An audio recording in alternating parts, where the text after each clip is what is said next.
মা ফাতেমার নয়নে মনি হযরত আলীর জান, মা ফাতেমার নয়নে মনি হযরত আলীর জান।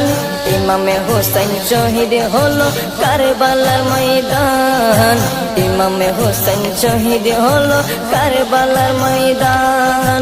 দয়ালি নবীর জবানে কারবালার বয়ানে, দয়ালি নবীর জবানে কারবালার বয়ানে, আমাদের রাসূল শহীদ হবে হাদিসে প্রমাণ। ইমামে হোসেন শহীদ হলো কারবালার ময়দান, ইমামে হোসেন শহীদ হলো কারবালার ময়দান। মা ফাতেমার নয়নে মনি হযরত আলীর জান, মা ফাতেমার নয়নে মনি হযরত আলীর জান। ইমামে হোসেন শহীদ হলো কারবালার ময়দান।